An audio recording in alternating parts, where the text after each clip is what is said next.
Let me take you back to 1997. Barbie, let's go party. And a group from Sweden, Norway, called Aqua, released I'm a Barbie girl in the Barbie world. And what's so funny at the time that Mattel wanted to sue the band for defaming their famous character, but as the judge said in court, have a sense of humor, Mattel. It's just a song. It doesn't mean anything malicious.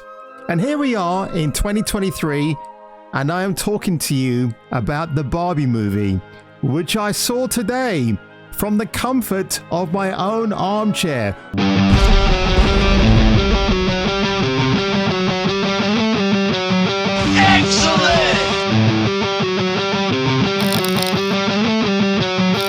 So thank you once again, the glorious country of India and X1Bet, because one of the most amusing things about watching a very good downloaded copy of a film that's on the cinema right now is that it's intertwined with gambling ads. Of course, I don't endorse gambling. I'm not here to do that, but it's quite funny that you're watching a moment in the film and then suddenly that moment becomes the commercial.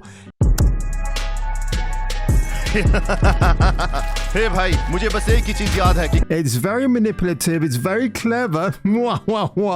I can't twiddle my mustache at the moment, which is just as well, because it was getting hideously out of control and people kept thinking I was growing a caterpillar above my lips. Everybody has been attacking it for being an attack on the patriarchy.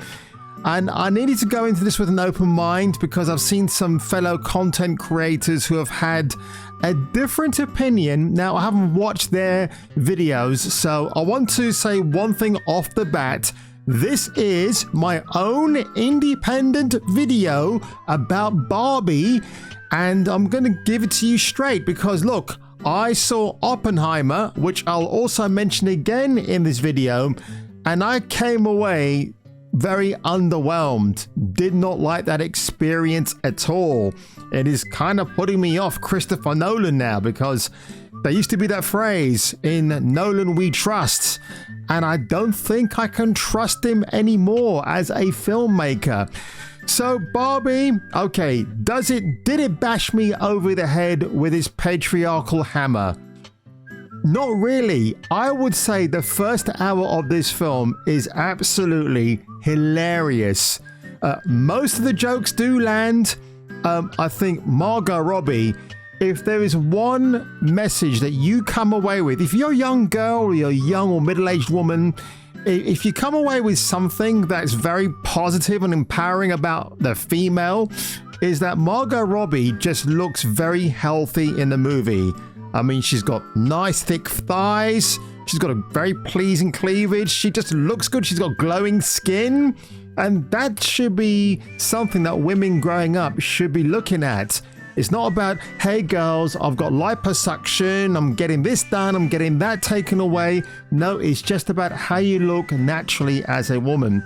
So I do appreciate that takeaway, but the real star of the film is, and you've heard it in many other reviews, Ryan Gosling as Ken. Ryan Gosling has long been one of my favorite actors. You know, since the early days, from Lars and the Real Girl to Drive, and now this. The man has got range. He's really, really fantastic. And honestly, he doesn't really camp it up as Ken. He just plays a very goofy version of that character. Every time he's on the screen, I just crack up. The jokes he lands without any effort whatsoever. And I'll say with Margot Robbie's Barbie, like, they have to kind of write more dialogue to make her more sympathetic, even though you don't really sympathize with her. If you're a girl or a woman, you probably might have that commonality, but for me, I'm like, no, it's Margot Robbie. She's hot. Don't really care about anything else. What she can bring. I will say, one thing I'll say about this movie that it does right is that it kind of takes me back to acting classes where you recreate a scene and you're doing pretend things, because the job of being an actor or an actress is to pretend, right? And Barbie does that in abundance. Well, the first half in Barbie world, where every morning she wakes up, she's very perfect. She has a pretend cup of tea and has a pretend waffle. Although I will admit that pretend waffle did look really appetizing. There's more to her than meets the eye. There's a moment where they're having a disco Barbie on a Friday, I'm assuming, and then she brings those proceedings to a complete halt when she talks about dying and then suddenly corrects herself because everybody else in her world doesn't want to die. They want to remain as they are, perfect.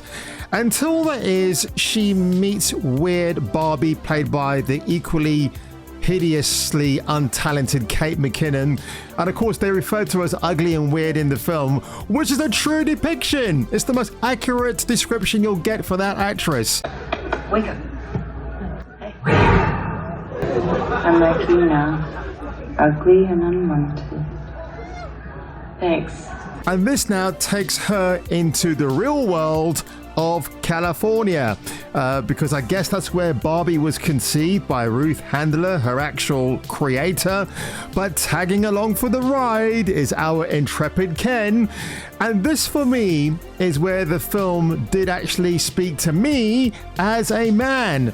Because when Ken finds himself along with Barbie in California, I think the joke where Barbie gets her ass slapped by a random dude is forced. You didn't need it. It didn't need to make a point. Although, funny enough, although he slaps her ass and she punches him, she's the one who ends up getting a photo, her police photo taken at LAPD headquarters. Whereas Ken, he kind of welcomes it and like, yeah, here I am, take my picture. It's kind of, it's goofy. I love that. So that's a forced joke. But then she walks up to a group of workmen who are kind of like, hey, who's this babe? And like, what is her? I cannot believe she actually says this in a family movie. I don't have a vagina. I don't have a vagina. And I would just like to inform you, I do not have a vagina. And he does not have a penis. And also in the real world, you wouldn't walk up to a woman and slap her on the bottom, would you? Because you know what that's going to invite. Unless, of course, there's a camera crew with her and she's inviting you to say that and to do that, maybe you might want to take a chance. I don't know what the consequences are afterwards, so maybe tread with caution if you're faced with that scenario. So you have all of that, and for me, the best part of the California scene is where Ken sees all these masculine men, like the gym bros coming out, high-fiving each other or fist-bumping each other. He walks into the gym. What's he greeted with? Posters of Sylvester Stallone. And I just thought, oh my, this movie is speaking to me right now. So he's got that ultimate image of masculinity. You got police on horseback. You know, I think of McCloud, Dennis Weaver, when I see that image.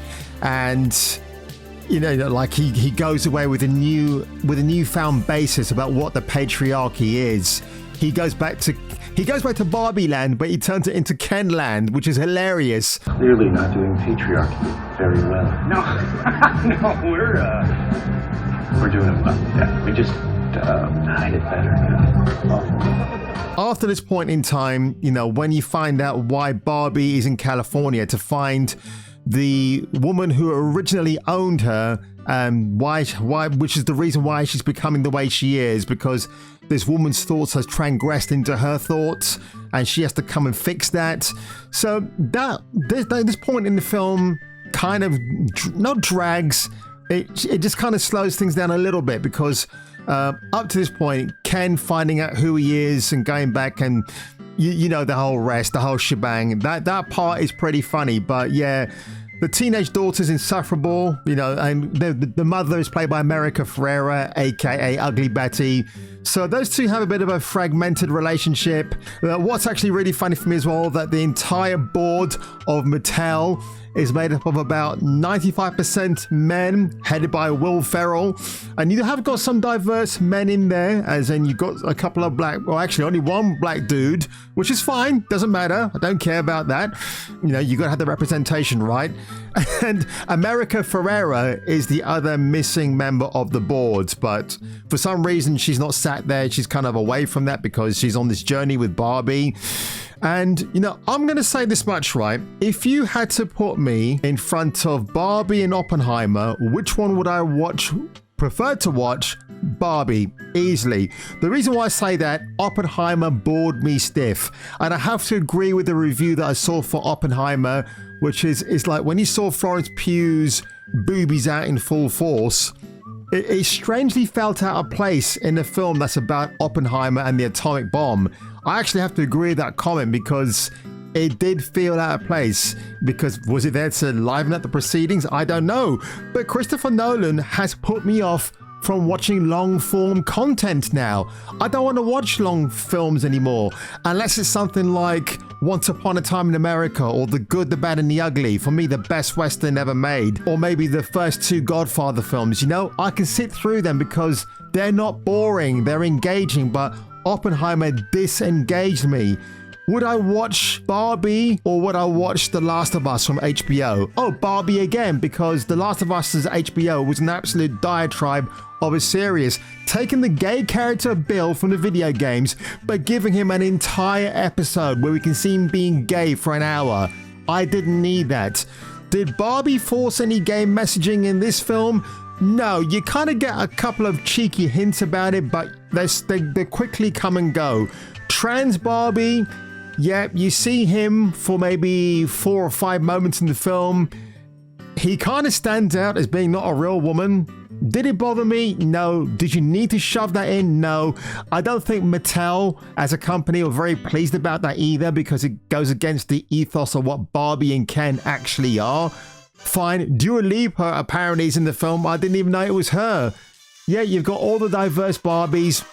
Haven't got a problem with that because Barbie is diverse. But what is pretty funny is that they're parading Barbie as being this strong, powerful doll who's been a senator, a politician, a firefighter, disabled Barbie. Is there a disabled Barbie? I don't know, but apparently in Barbie land she is a disabled. There is a disabled iteration of her. That's a little bit strange to me. Ken talking about men and horses and reading a book about men and horses is pretty hilarious, and he does get all the best moments. Now, I'm looking at the box office figures here, courtesy of Box Office Mojo. This astonished me. I mean, so far, at the recording of this video, Barbie is not far from making $800 million, which is insane. It was only released over 2 weeks ago. That, to me, is incredible. Even more astonishing.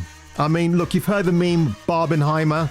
I mean, right, and so far, Oppenheimer has made $412 million worldwide. Again, being released on the same date as Barbie, which, you know, if you take away anything from this year about movies, this head-to-head and Warner Brothers, I gotta love you for doing this. Like a revenge punch in the face to Christopher Nolan, who used to work for you. You decide to release Barbie up against Oppenheimer from Universal, and this is what you get. I've got to give them some kudos and applause for this. Mission Impossible 7, $450 million worldwide, released July the 12th. And people thought this was going to do gangbusters. It was going to get to $1 billion. It's going to struggle. It's not going to get there. I think the overall box office for Mission Impossible 7 will be about $700 to $800 million. Not what Tom Cruise wanted. And you know what? If you think about the reason why Barbie has done better than this, because it's a brand name, it's something that resonates with its core audience of women and maybe gay guys as well. But also, if you think about it, Mission Impossible Fallout, the biggest draw for me on that film and for everybody else was Henry Cavill as Augustus Walker. Henry Cavill, if he popped up everywhere, people will just go and see the film for him. So for me, that was the reason why Fallout was a much bigger success. I would say the most embarrassing person in the entire film of Barbie is Ncuti Gatwa. I'm shooting for this guy because I just don't like him at all. He's not talented. He's just there because of his diversity and his sexual identity as well, when we come to think about it. Hello, my name is Ncuti. I'm playing Ken and I'm about to get my body waxed. Ken doesn't have any hair. What? He has so few moments in this film When he's in front of the camera, he doesn't bring anything to it. He's very naff, he's very drab. By comparison, yeah, you've got Shimu Liu. At least he tries to be engaging. Does he pull it off? No.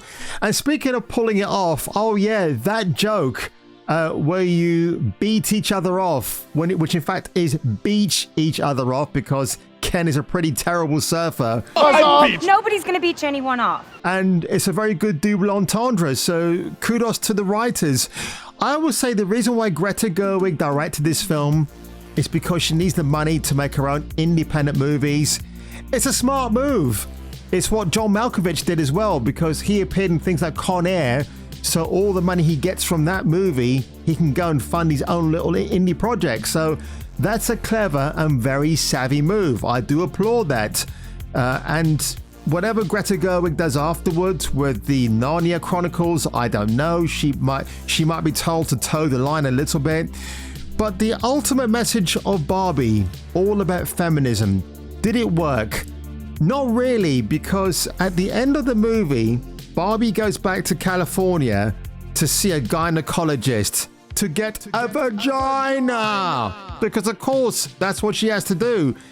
I think this is a bit of an insult, because she's naming herself after Barbara Handler, Ruth Handler's daughter, the woman behind the creation of Barbie and Mattel. I don't know how well that resonates. Is it telling women, well, you're only a woman at the end of the day if you got a vajayjay between your legs?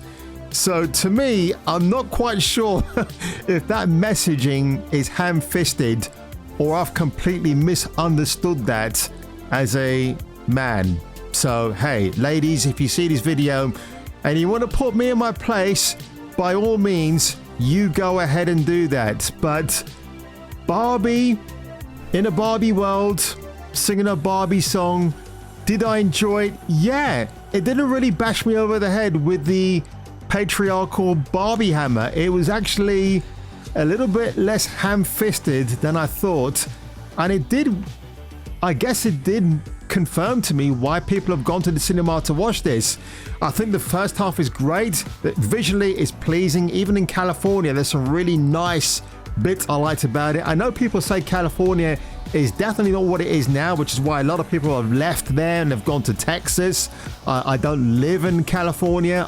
I used to love California back in the days when it was Bill and Ted Party On Dudes, when it was about San Dimas, but obviously now that's definitely not the case. And would I recommend you watch it? Hey, if like me, you can just get an illegal download or just maybe get some hot girls to watch it with you at your place when it comes out officially on Blu-ray, you can do that as well. But definitely embrace yourself, folks. Embrace cellulite. Embrace whatever body parts you feel comfortable with. But just don't go around telling people that you've swapped body parts and now you're another gender, because, yeah, if they go down that route with the future Barbie sequels, they might find themselves in hot water. So, ladies and gentlemen, it's been a crazy week for what's happening in the news at the moment, and I can't wait to bring you my Friday podcast. But if you were me, and if I were you, and you want to come back for the next video, and thank you for my new subscribers, by the way, you better leave a like, you better leave a subscribe, and by that point, you might pass out. So on that one, folks, catch me, if I were you, on the next video. I'm a Barbie girl in a Barbie world. I'm plastic, isn't that fantastic? I'm not stereotypical Barbie pretty. Note to the filmmakers, Margot Robbie is the wrong person to cast if you want to make this point. It's not just that. I'm not.